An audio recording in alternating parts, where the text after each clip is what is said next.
Hi అండి, నమస్తే. Welcome to our channel Deepa's రుచులు. ఈరోజు అయితే నేను యాకైతే మీకు తెలుసు కదా, చుక్క కూర అంటారండి. సో చుక్కాకు చట్నీ అయితే చేస్తున్నాను. దీన్ని నేను 2 కట్టలు తీసుకొని శుభ్రంగా ఒలిచి పెట్టుకుంటే 1 కట్ట ఆకు అయిందండి. సో కాడలతో సహా ఒలుచుకోవాలి. సింపుల్గా జస్ట్ 5 మినిట్స్లో అయిపోతుందండి ఈ చుక్కాకు చట్నీ అయితే. దానికోసం ముందుగా పాన్ పెట్టుకొని కొద్దిగా ఆయిల్ అయితే వేసుకోవాలి. ఇందులో పోపు దినుసులు అయితే వేసుకోవాలి.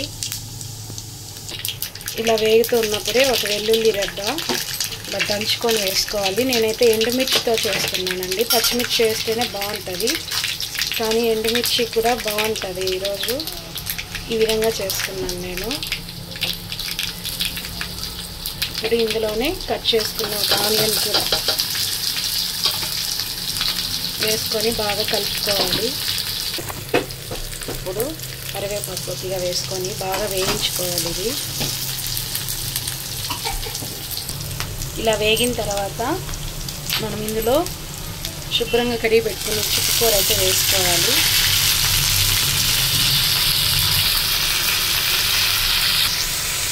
ఇలా ఈ ఆకు వేసిన ఒక 2-3 నిమిషాలకి అంతా బాగా మగ్గిపోతుందండి. జస్ట్ 5 మినిట్స్లో అయిపోతుంది. ఇప్పుడు ఇలా ఈ స్టేజ్లో ఉన్నప్పుడు రుచికి సరిపడా సాల్ట్ అయితే వేసుకోవాలి. దీన్ని బాగా కలుపుకోవాలి. తర్వాత మగ్గనివ్వాలి ఈ ఆకును. ఈ ఎండుమిర్చి అనేది గ్యాస్ ట్రబుల్ వాళ్ళకి, తర్వాత ఏదన్నా సిజరీన్ ఆపరేషన్ చేసుకుంటారు కదండి, వాళ్ళకి ఈ ఎండుమిర్చితో కూడా ఇలా చేసి పెట్టుకోవచ్చు. పచ్చిమిర్చి పడని వాళ్ళు ఈ ఎండుమిర్చితో అయితే చేసుకోవచ్చండి. బాగా మగ్గాలి. చూసారు కదండి ఎంత బాగా మగ్గిపోయిందో ఈ ఆకు. మధ్య మధ్యలో కలుపుతూ ఉండాలండి. ఈ చుక్కకూర చట్నీ అనేది చాలా బాగుంటుంది. ఇందులో ఇది పుల్లగా ఉండడం వల్ల ఎప్పుడైనా జ్వరం వచ్చిన తర్వాత ఇది కానీ తింటే నోటికి ఎంతో రుచికరంగా ఉంటుంది. ఇలా వేగుతూ ఉన్నప్పుడు ఇందులో మనము పసుపు పొడి అయితే వేసుకోవాలి. అలాగే ధనియాల పొడి కూడా అండి. ధనియాల పొడి వేయడం వల్ల మంచి ఫ్లేవర్ అయితే వస్తుంది చట్నీకి. వీటిని బాగా కలుపుకోవాలి.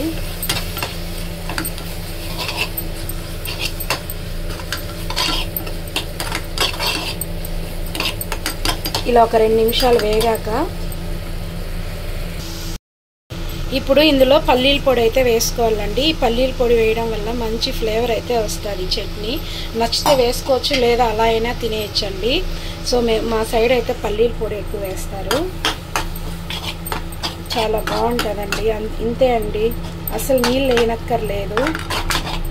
ఇది 1 నిమిషం పాటు బాగా వేయించుకోవాలి. చూసారు కదండి, చట్నీ అయితే రెడీ అయిపోయింది. ఎంతో టేస్టీగా ఉండి అస్సలు నీళ్ళు అయితే వేయలేదండి. ఇది 2 రోజులైనా అలానే ఉంటుంది. చూసారు కదా, వేడి వేడి అన్నంలోకి, సంగట్లోకి అయితే చాలా బాగుంటుందండి.